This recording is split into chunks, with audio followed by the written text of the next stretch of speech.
ahead and put our hook in the vise. And this is 2 beads on this. We've got the silver bead first, and then we have the big pink bead. And then we're going to start our thread behind the pink bead. And we're just going to wrap down the bend of the hook and then cut our thread. And this is the nano silk from Semperfli, so it can be a little annoying to cut sometimes because it's so strong, but that's one of the positives of using it. It's so strong. And then we just take a bobbin threader. This is the normal way you do squirmy worms when you want to do a bead through them. Just slide the bobbin threader through there. You take your material. So this is the worm chenille. So it's really cool stuff. Semperfli's been making it for a little while now. And I'm just going to cut off a couple of sections. And I usually tie a few of these at a time because I tend to lose them. And then we're going to burn the end just like normal. Now it's different than like a normal chenille. This I think has more like a rubberized core to it. So you can see, I mean, it moves naturally. And then with the bobbin threader, I'm going to take my worm chenille, or if you're using a squirmy worm for this, you do the same thing. I just take it by the end, and then I have just a little bit, and then the rest of it's going on, and I'm going to pull that very slowly through the bead, and then I take my finger and pinch the actual material to pull it through all the way.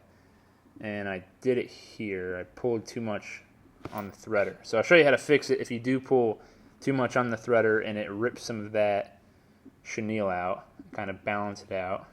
It's fine because this one's a little long anyway, so I can trim it up. And right here you can see where there's just a little missing portion of the material. So I'm just going to chop that, and then I'm going to reheat it up. And this just shows you how to fix it. And get my little lighter and not burn myself. And there goes, just fast as that. And that cinches up the material, makes it not come undone. You can also use super glue for that. But then I'm just going to hold the material in place with my left hand and give it a couple of wraps. Just holding it in place and keeping it pretty tight. And you can see that the material coming off the front of the hook is just kind of staying there. So then I tie a couple times around the bare shank, make my way back up to the bead. And then I'm going to take my next material, which is D-rib. This is a medium blood red. You can use whatever color you want, but I do like this blood red stuff. Looks cool. And D-rib is shaped just like the letter D. That's why it's called that. So when we go to tie it in, we're going to do the flat side towards the hook. And so now the flat side is tied in, and we're just going to work that material back, just capturing it every time and keeping those pretty tight. And then I want it to be pretty even as well, so that way it wraps up nice and pretty, because that's what the fish really care about, is that the fly is just beautiful. And then I'm going to start wrapping the flat side on the hook shank. So you can see it's going to give these little, kind of like a ribbed look to the fly.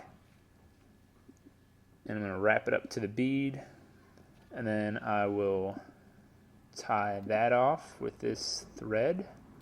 Give like 2 or 3 wraps over that. And I give a couple wraps in front just to make sure everything is held down nice and tight. And we're going to cut off our excess. And there we have it. So I'm going to whip finish, and then I'll show you guys some underwater footage of this material, which is the Semperfli, compared to a normal squirmy, compared to the old school San Juan worm. This material is really cool. It's really springy. I think there's going to be a lot of uses for it because they make it in a lot of different colors. And so iMind is already working on a couple of different bass patterns that I'm going to incorporate this into.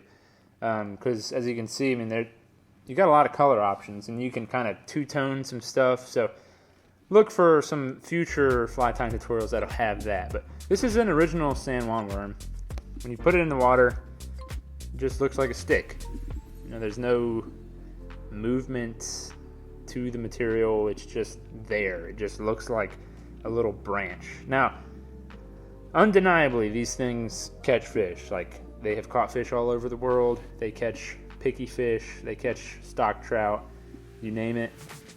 But when you compare this guy that looks like a little twig to like the original squirmy, I mean, you can automatically see the movement in that. Now, this is the rubberized material.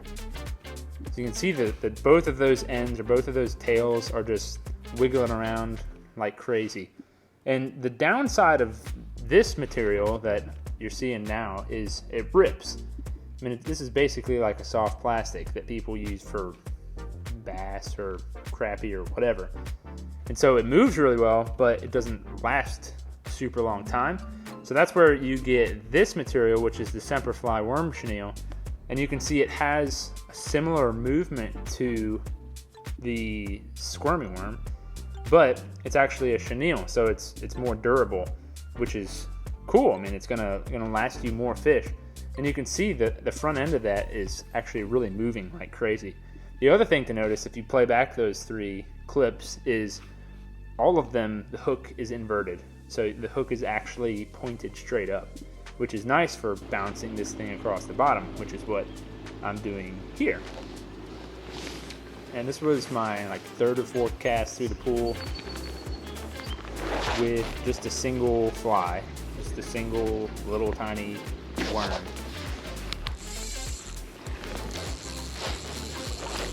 And one fish on. Now this is using a long leader, basically like a Euro rig setup, but I did have an indicator on. And catching little small stock fish. This wasn't a monster one, but you know, he did pull pretty good. And once I get him to me,